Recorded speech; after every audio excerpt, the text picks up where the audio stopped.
آج کل ایک طوفان آیا تھا، تاؤتے ایک طوفان آیا تھا ابھی 17-18 تاریخ، گجرات میں، مہاراشٹر میں، گوا میں، کیرلا میں، کرناٹک میں، 5-6 ریاستوں میں بڑی تباہی مچائی، بہت تباہی مچائی۔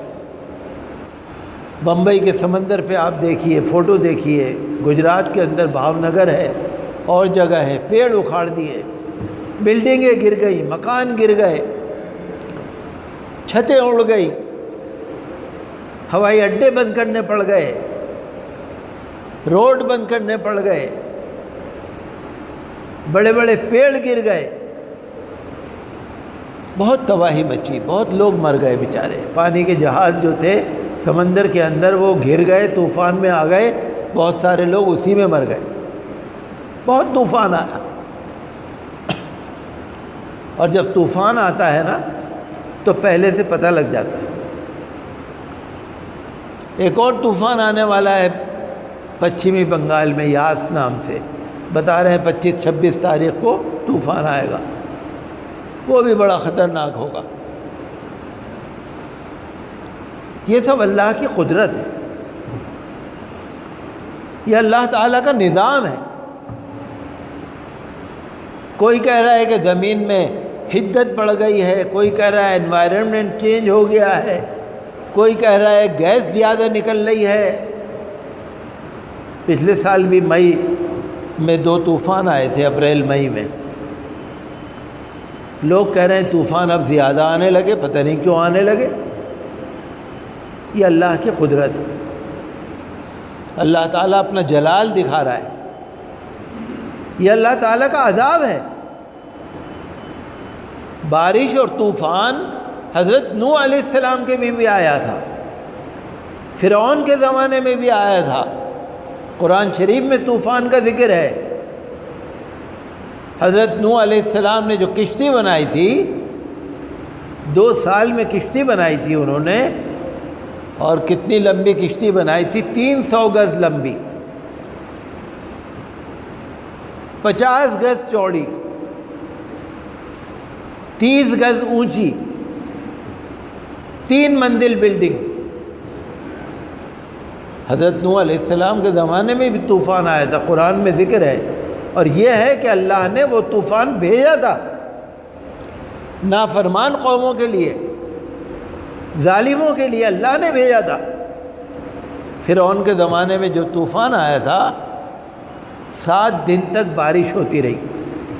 فرعون کے زمانے میں 7 دن تک بارش ہوتی رہی، گھروں میں پانی بھر گیا، گلیوں میں پانی بھر گیا۔ تفسیر میں لکھا ہوا ہے ہر گھر میں پانی تھا انسانوں کی گردنوں کے برابر۔ 7 دن تک فرعونی لوگ کھڑے رہے، بیٹھے نہیں تو ڈوب جاتے، کھڑے رہے، گردن گردن تک پانی تھا۔ لیکن جو ایمان والے تھے ان کے گھروں میں پانی نہیں تھا۔ نوح علیہ السلام کا طوفان آیا، پہاڑ بھی پانی میں ڈوب گئے، ساری قوم ڈوب گئی، سارا اس وقت کا سارا ماحول پانی میں ہو گیا۔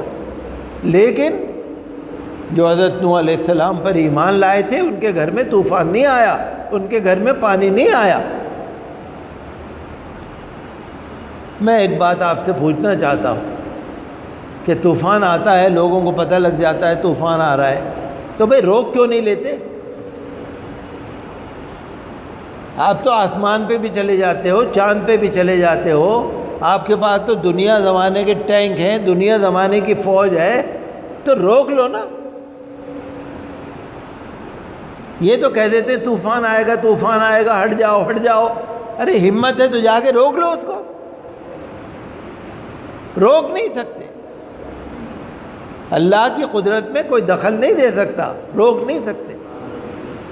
آج جو ظلم پھیل رہا ہے نا، آپ نے دیکھا نا جو کورونا کی جو پریشانی آئی ہے، آج کل آپ کیا سن رہے ہیں کورونا کے بارے میں؟ کورونا کی دوسری لہر چل رہی ہے، یہی لفظ ہے نا، دوسری لہر چل رہی ہے۔ لہر کہاں ہوتی ہے؟ پانی میں۔ لہر یہاں کہاں ہوتی ہے؟ لہر پانی میں ہوتی ہے، وہ بھی ایک طوفان ہے۔ کورونا بھی ایک طوفان ہے جو شکل بدل کے آ رہا ہے۔ پہلی لہر آئی، دوسری لہر آئی، اس کی ہلاکتیں زیادہ ہوئیں، موت زیادہ ہوئی، اب تیسری لہر آنے والی ہے، اللہ معاف کرے۔ تیسری لہر کے اندر سنتے ہیں کہ چھوٹے چھوٹے بچوں کو بھی پریشانی ہو سکتی ہے، بیماری ہو سکتی ہے، اور آنکھوں کی بیماری بھی چل پڑی، بلیک فنگس، لوگ نابینا ہو رہے ہیں، یہ ایک اور لہر چل پڑی۔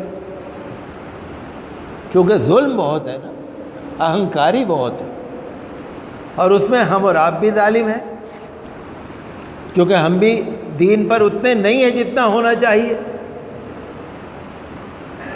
اس وجہ سے یہ اللہ کا عذاب ہے۔